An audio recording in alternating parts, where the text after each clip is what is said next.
This is part number two, and we're talking about exits, specifically the corporate. So we were on a journey. We started out, we're the brand new associate. We're thinking about getting a practice. How can we put things in place for that big old exit someday?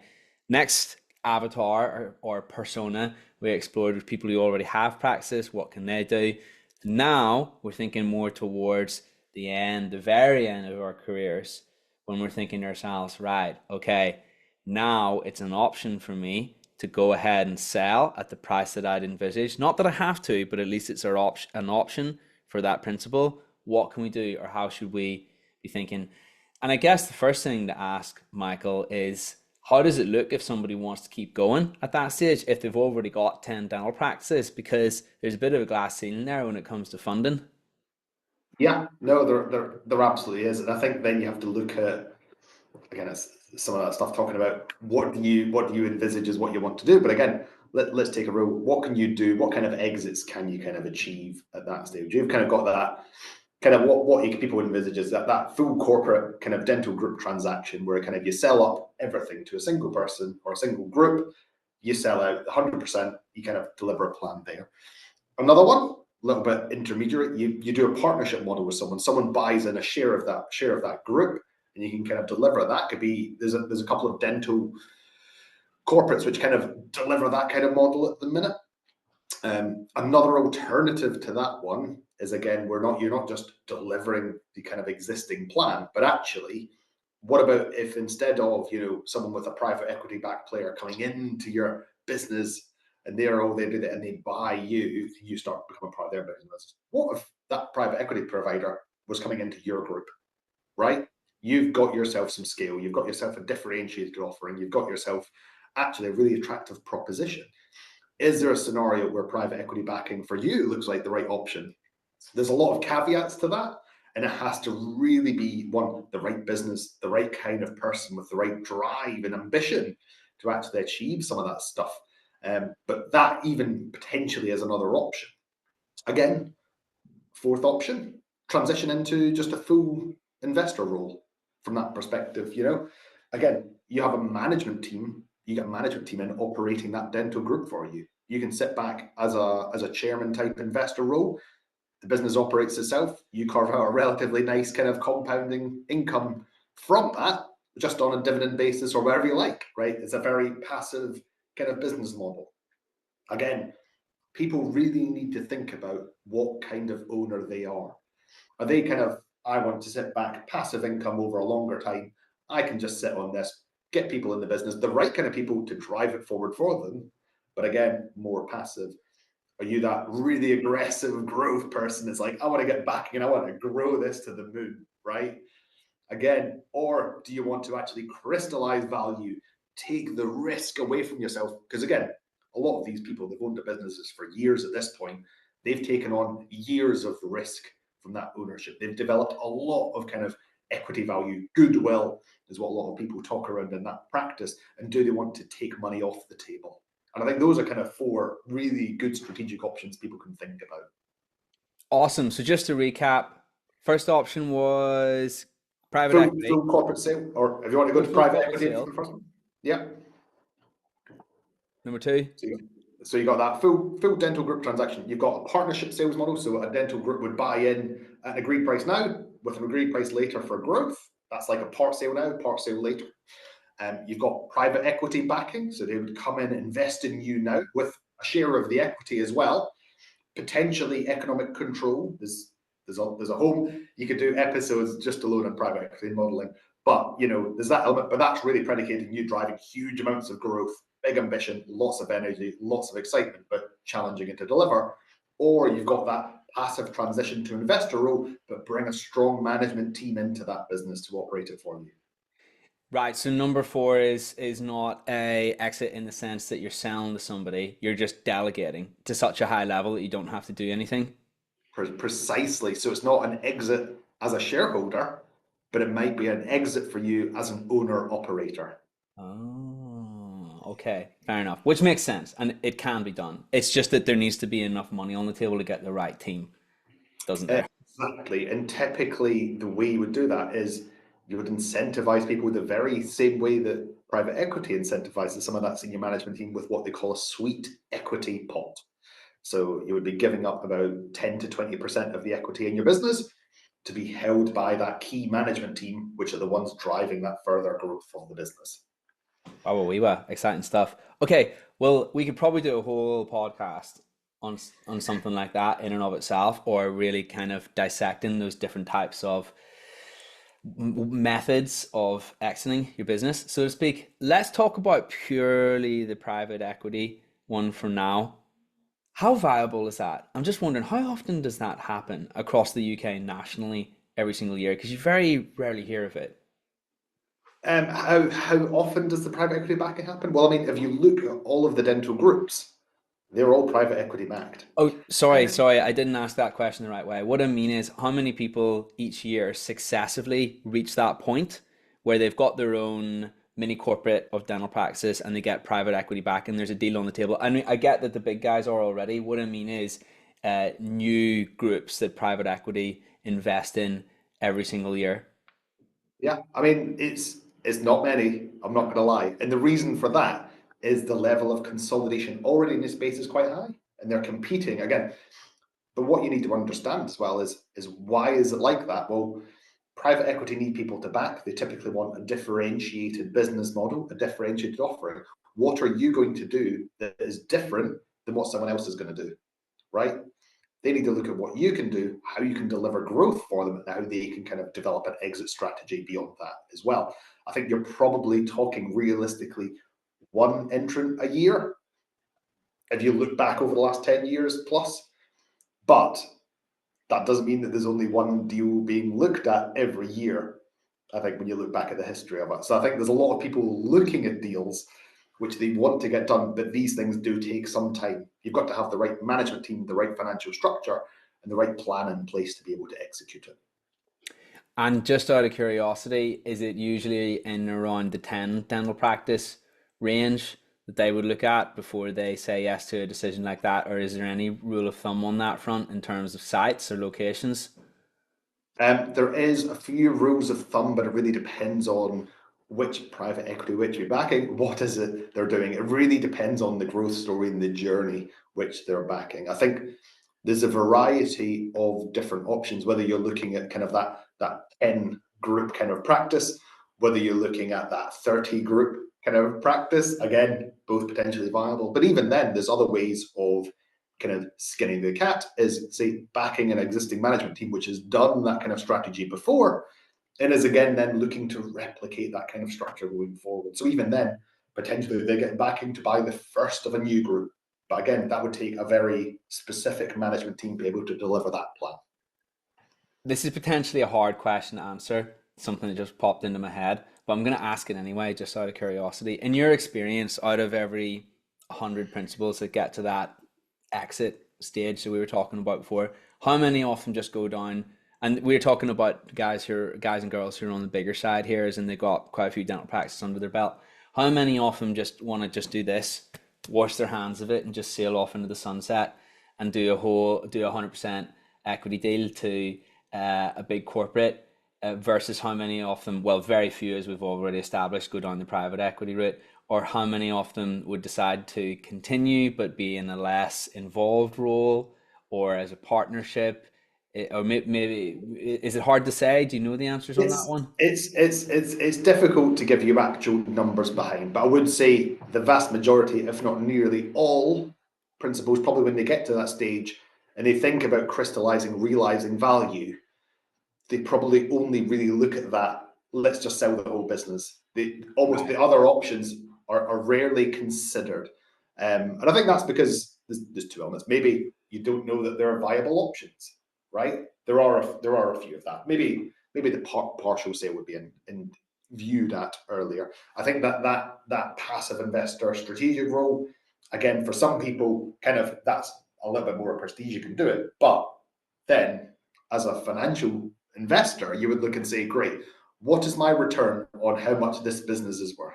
And if you start looking at raw financial numbers, is you're fully invested in that. You've not got a differentiated portfolio. Is that the right financial plan for you?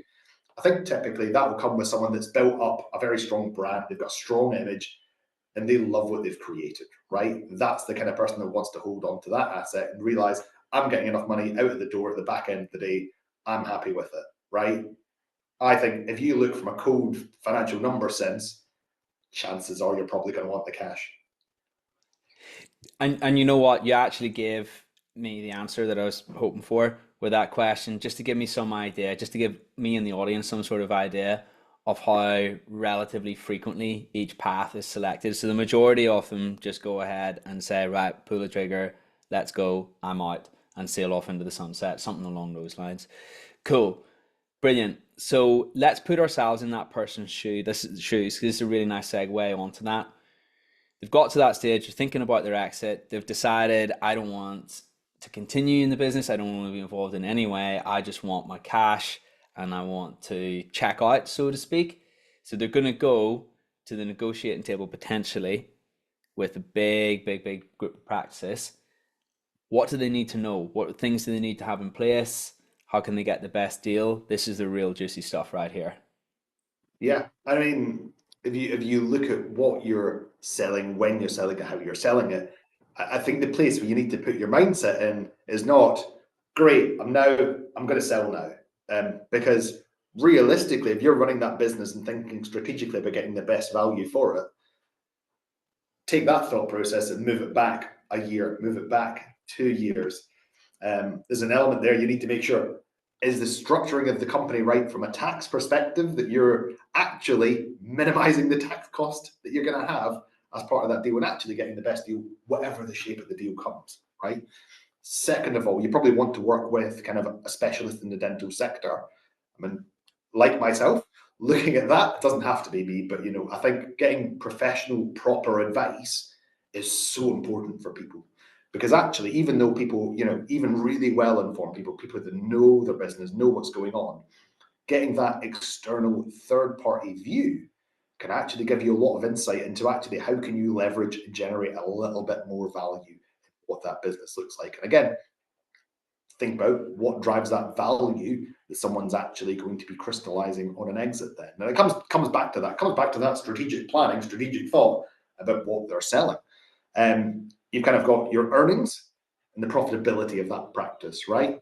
Again, revenue can typically, you can kind of drive growth, you can do that, but actually it then comes down to the margins. What margins does it generate? Whenever a dental group's going to be looking at a business to buy, they're always going to take that mindset, similar to what I was talking around about the financial mindset of I'm spending 5 million, 10 million, 20 million pounds on a group of practices. What's my return? Right? How quickly am I getting that money back? Because that's really important metric. There is another metric which is important, is I'm buying you for a set multiple of your profit. Great. I'm worth more than that because I've got a much bigger group. So there is a bit of extra value there, which we call arbitrage. And that value is really important when you're trying to grow that wider business. So I think, how do you do that? Have the right advisors. Again, as I was saying, the right people who can understand those performance metrics, the profitability, and actually manage it to get it to the highest number possible, so that when it actually comes to sales, you're maximizing that number. Why is that important? Well, practice sales are typically priced on an earnings multiple, so EBITDA is what we call it, earnings before interest, tax, depreciation, amortization. Very accountant heavy speak, I'm afraid, but profits normalized for what cash is, multiplied by a number, and that's an EBITDA multiplier. So the two numbers combine to kind of generate what you is an enterprise value, and that's the headline number which everyone bandies around and says that's the number your business is getting sold for. So maximizing that profitability is one thing, but then what's the other part of that? It's maximizing that multiple. Now, the only way you can really maximize that is, again, I would go back to get a specialist, get a proper advisor to run a process, because actually that's how you get the best price possible. Again, competition in the marketplace, multiple offers coming in for a practice, which is one, exciting, one, it's a good quality, either group of practices, it's good quality, and that scale, right? Getting that competition, getting people to bid for it, getting people to drive value, that's how you get the best deal. Brilliant. That's it in a nutshell. And obviously, there's lots of things we could delve into within that. So you really you need someone on your side, really, by the sounds of it. I would say so. And again, you've got to look at what kind of process you want to run, how you actually want that transaction managed, or if you want it managed properly. And again, that's something which kind of I do from a corporate finance perspective. I manage a full transaction process from end to end for people. I take off a lot of that from them, negotiate everything on their behalf. But again, with the knowledge that I know what other deals happen in the market to a great degree.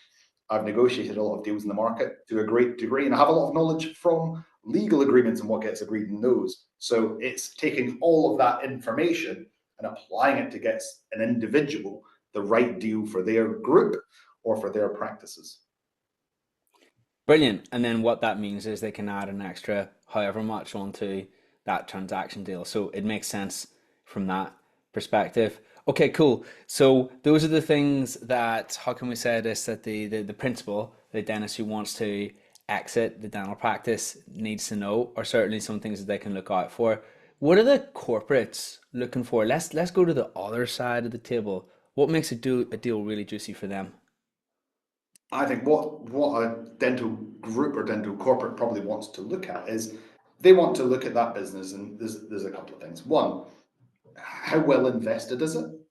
Are they really well invested practice? Do they have good quality equipment? And how competent, how good is that team which actually run those practices as well? Very important for them. Well-run businesses, well-invested businesses, typically a good sign that whoever they're buying from cares about those businesses. So while those metrics are not really measurable, they're actually quite important. From their perspective, there is a financial formula they will apply and kind of say, this is what the number, this is the price is, right? Make sure that you understand all of those mechanics. But what else they want to see is that ability to drive even more growth in your business that they're buying. So I think if you've got a group of 10 practices whereby every surgery is 95% utilized to the max capacity, everyone's doing it. Well, that's great because actually it's making the most money profitable. And what you'll get is you'll get a really good deal with a good pricing on it, but driving extra value is difficult if there's a limited number of ways which someone else can drive additional growth. Because if you think I can buy a business, I can invest, and again, this is where you need to balance that investment in infrastructure versus kind of driving the best value for you. If someone comes in and thinks, oh, I could spend a couple of million quid and I can drive an extra couple of million quid's worth of turnover per year, that's a really attractive proposition. So I think that's one of the things that people do want to look for. They want to look for those opportunities to drive more growth, whether that's just more surgery time, whether that's a new surgery, whether that's increasing hours, whether it's doing X and Y. The thing you can always do is you can always increase turnover, right? Just increase your fees depending on patient populations and stuff.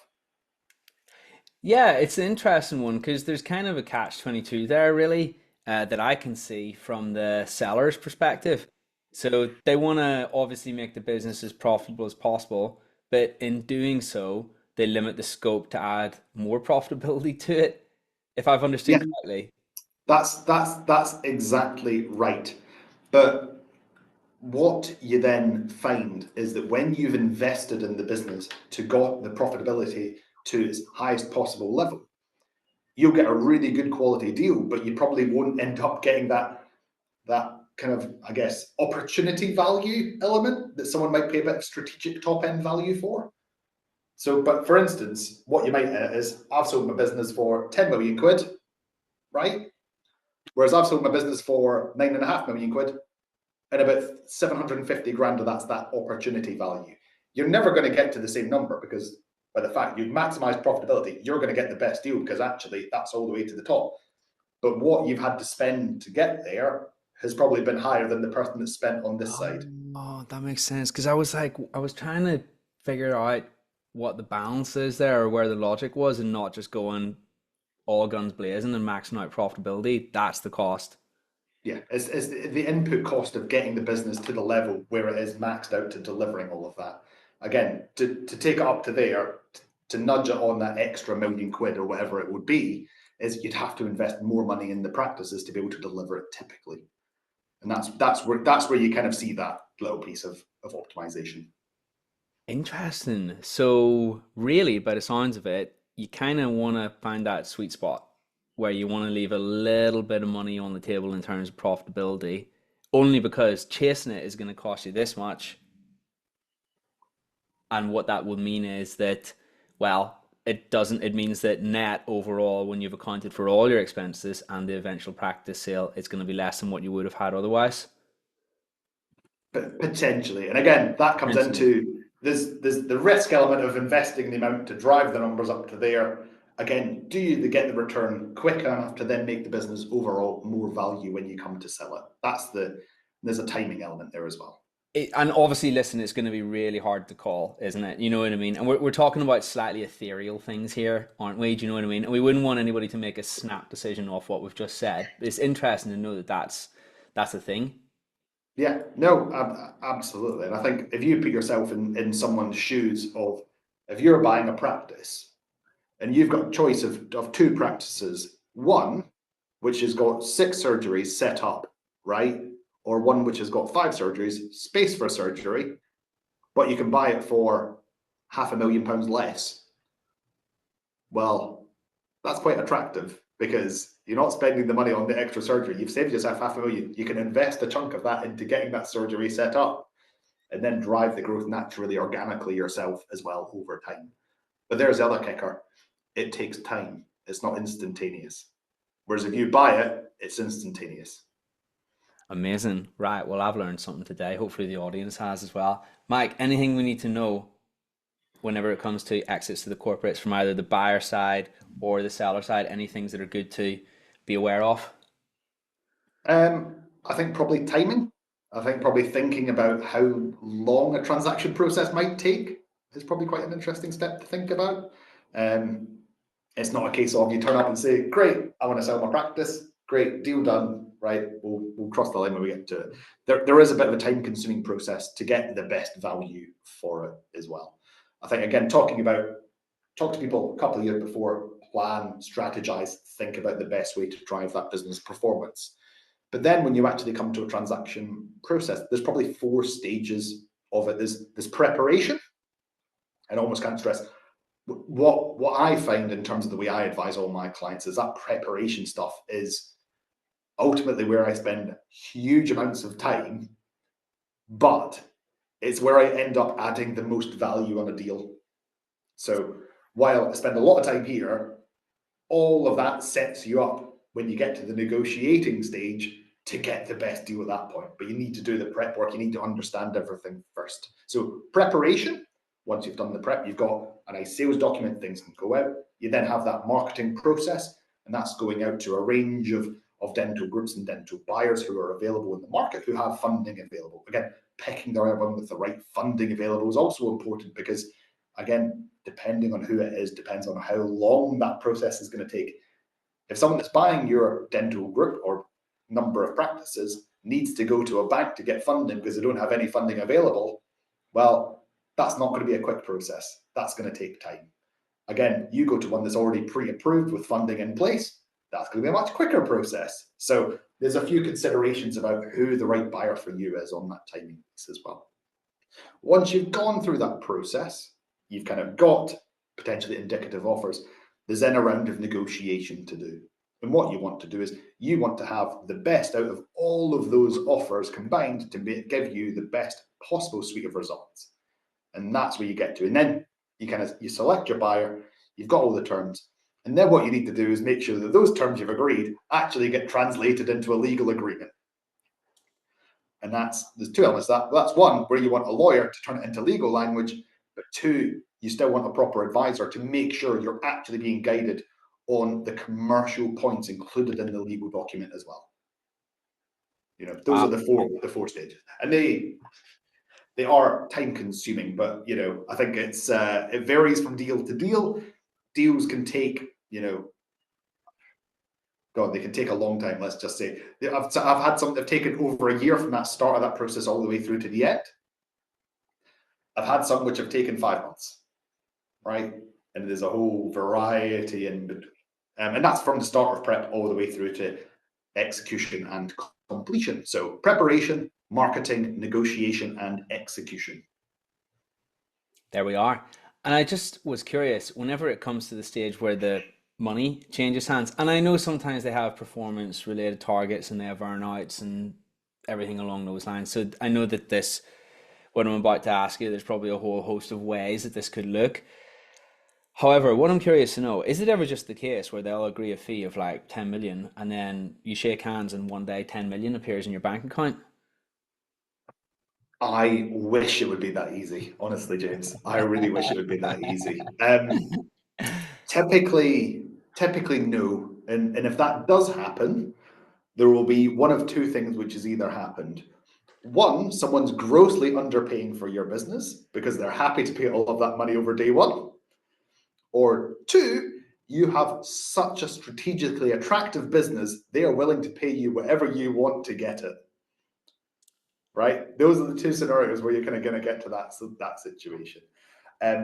Typically, what any buyer is going to want to do is they're going to want to pay you an amount upfront. And again, there's elements here with what buyers want to do from a risk management perspective, but there's also an element from their kind of their funders perspective as well, where they might have kind of banking covenants or they might have funding covenant requirements where they are not allowed to spend a certain percentage more than X amounts up front anyway, at any given point across the range of different deals that they are delivering. Typically, it's not deal to deal specific, but it will be a range of we are buying this number of practices in this quarter. We need to spend X amount percent on those practices on a day one kind of payment. So it's usually not going to be all of it unless, again, the real strategic value. But typically, you're going to be talking a large percentage upfront when the deal happens. The caveat to that is if you're selling a practice which is growing and you want to get value for that growth and you've not gone down the private equity aggressive model, again, if you go into that model, they're going to want about 3 times their money back for whatever they put in. So, you have to deliver that. But looking at a dental corporate transaction, actually, you're getting a huge chunk of money up front, and then there'll be some kind of plan to actually phase payments into the future. But depends on how critical you are to that business, what the growth journey is, and again, what the kind of the strategic value is there for a corporate buyer. Depends on that structure, really. And it can be almost anything that you can imagine realistically. There we are. I once got a message from somebody and they said to me, "Hey James, you know what nobody tells you about when you sell your dental practice, whenever you have that exit, what nobody tells you about that, what the situation that you find yourself in beforehand, no one ever tells you that you don't have any cash flow after that point anymore."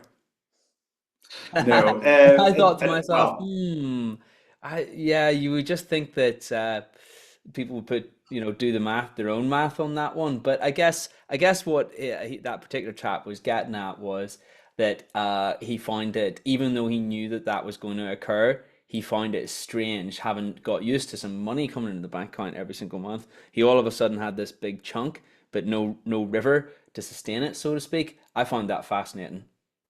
no, I like that analogy of the river kind of cutting into your bank account. Not such a bad place to be, but it is a very transformational kind of thing which has happened fundamentally. It's why I love my job, to be honest with you. I get to help advise clients on essentially transactions which are, once in their lifetime.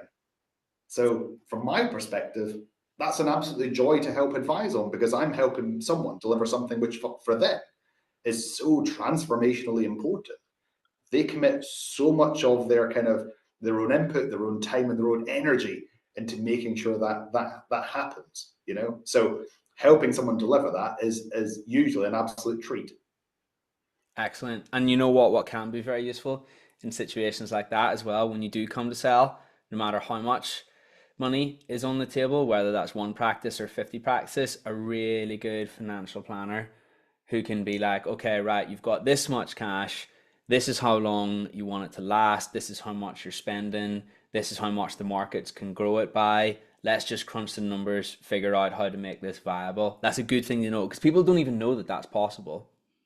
No, and again, that's a really useful place to be is to get that kind of proper sound financial advice from kind of someone that can actually tell you what a proper portfolio looks like, what age they're at, what kind of investment needs to look like now to kind of generate that level of income that they want out of that kind of sale as well. I think that's a really important piece. I think it's not something I can do. I'm not registered or regulated by the right people to actually give that advice. But no, there are absolutely kind of people out in the market that can do that and do it really well. And again, understanding, well, okay, go back to the start. Start with the end in mind. That financial planner can help you understand what is the number you need to get to allow you to achieve that right exit at the right time. Again, That was the very next thing I was going to say. How many people actually get a planner involved before they sell their dental practice? Because that gives you so much clarity, right? It works both ways. Like, what if you sell your practice for 1 million and then you sit down with a planner afterwards and it's like, oh man, you actually need 1.5 to make it through to the end of your retirement realistically? Well, you didn't have that clarity before the start, whereas if someone said to you, actually it's 1.5 that you need, then you might think, okay, well, I'll keep at this for a few more years, I'll invest in the practice, I'll get it to that level, and then that I know that when I sell, those extra 2 years will pay me dividends at the other end because I've got an extra 10 years where I don't have to think about money. And conversely, the other way that it works is, I think there's this mindset that we all have as human beings that we just want to cling on for the highest number possible. But is that necessary? Like, are you prolonging you running the dental practice when actually realistically you could have sold a few years ago for a much smaller number that would have seen you through? But the reality is you don't have that clarity until you get a decent financial planner. no, and that's too true. But then the other part of that, James, to take the kind of person that's built a network of practices up to 10 practices, 15 practices, 20 practices, so on, whatever scale is that the kind of person which you think is going to sell and think, oh, I'm just going to put my feet up now? I really don't. I No, really don't think it is. it never Um, works out like that. It's, and we were actually saying this to each other just off camera, weren't we? Right? That stuff like that, it's like that energy that got you from 0 to 10 and 10 to 100. It doesn't just stop whenever you sell. We tell ourselves that it will. Entrepreneurs are like, oh, okay, well, it'll be the amazing sail off into the sunset end, and then I'll be able to relax and put my feet up. Guarantee you do that for 2 days, you're gonna be bored, right? You just are. And it's because of who we are. It's not about any number or anything along those lines. So yeah, that's completely true. And that's why we got to look internal and think to ourselves, right, how much is enough? Yeah. And what do I need to change about me to get my psychology and subconscious to realize that it's just as important. yeah, no, that's absolutely right. But again, a bit of that upfront planning and thought process. Where do I want to get to? What kind of outcome do I want to achieve for me? And you need to start with that point and go, great, that's what you're aiming for.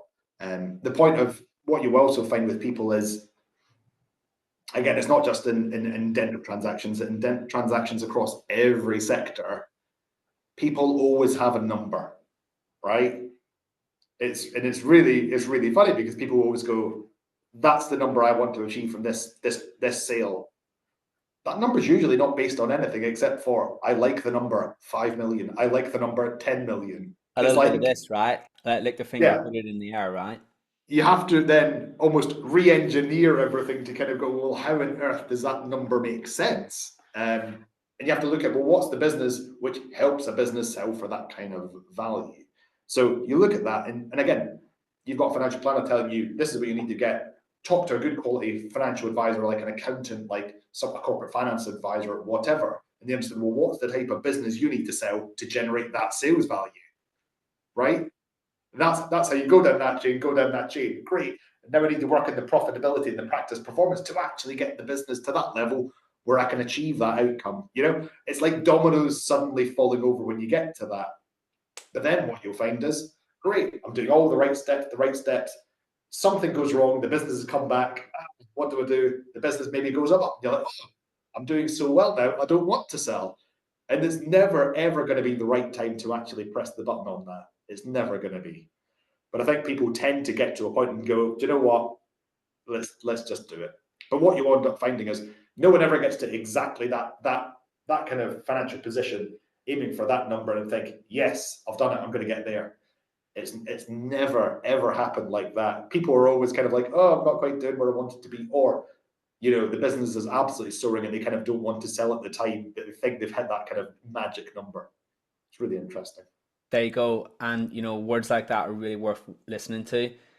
This is me speaking to the audience right now. Words like what Michael has just said are really worth listening to, because Michael sees this stuff all day long, every single day with his clients. You've seen people when it comes to that once in a lifetime point where they're making this decision. So you have a innate understanding of their psychology as well.